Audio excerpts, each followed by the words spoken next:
ദൈവത്തിൻ്റെ അതിപരിശുദ്ധ നാമം വാഴ്ത്തപ്പെടുമാറാകട്ടെ. ആദ്യമായിട്ടാണ് ഞാൻ എൻ്റെ ഒരു കുഞ്ഞു സാക്ഷ്യം മറ്റുള്ളവരിലേക്ക് പറയുന്നത്. ഒത്തിരി സാക്ഷ്യങ്ങൾ ജീവിതത്തിലുള്ള ആളാണ്, എങ്കിലും ഇന്ന് വരെ എനിക്ക് പറയാൻ സാധിച്ചിട്ടില്ല. ഇന്നലെ നടന്ന ഒരു സംഭവം ഞാൻ പറയുകയാണ്. ഞാൻ ഇന്നലെ ഒത്തിരി സ്ട്രഗിളിങ്ങിലൂടെ പോകുന്ന ഒരാളാണ്, പ്രത്യേകിച്ച് സാമ്പത്തികമായിട്ട്.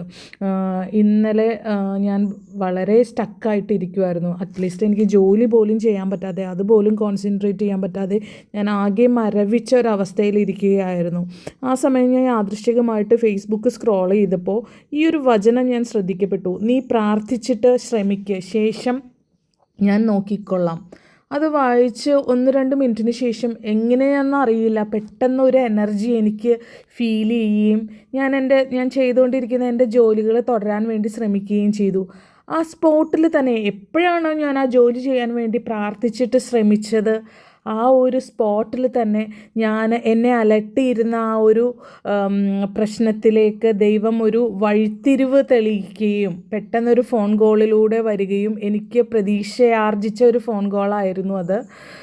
അപ്പോൾ ഞാൻ അത്രയും നേരം എന്ത് കാരണത്താലാണോ സ്റ്റക്കായിരുന്നത്, ആ ഒരു കാരണത്തിന് വേണ്ടുന്ന ഒരു മറുപടി ദൈവസാന്നിധ്യത്തിൽ നിന്ന് എനിക്ക് ലഭിക്കുകയും ചെയ്തു. അപ്പോൾ നമ്മളുടെ എല്ലാവരുടെയും ജീവിതത്തിൽ പ്രതിസന്ധികൾ വന്ന് നമ്മൾ സ്റ്റക്കായിട്ടിരിക്കുമ്പോൾ ഈ ഒരു കാര്യം ഓർക്കുക: നമ്മൾ പ്രവർത്തിക്കാൻ വേണ്ടി ഇറങ്ങുക, ദൈവത്തിനെ ഓർത്തിട്ട്. ബാക്കി നമ്മുടെ ദൈവം കൂട്ടിച്ചേർക്കപ്പെടും. ആദ്യമായിട്ടാണ് ഞാൻ ഒരു ദൈവവചനം മറ്റുള്ളവരിലേക്ക് പറയുന്നത്.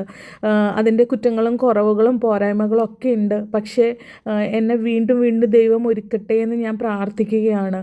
മാത്രമല്ല, എനിക്കുണ്ടായ ഈ ഒരു അനുഭവം മറ്റുള്ളവരുടെ ജീവിതത്തിലേക്ക് കൂടുതൽ വെളിച്ചം കാണിക്കുന്നതിന് വേണ്ടി ഞാനിത് പറഞ്ഞില്ലെങ്കിൽ അതൊരു തെറ്റാണെന്നാണ് എനിക്ക് തോന്നുന്നത്.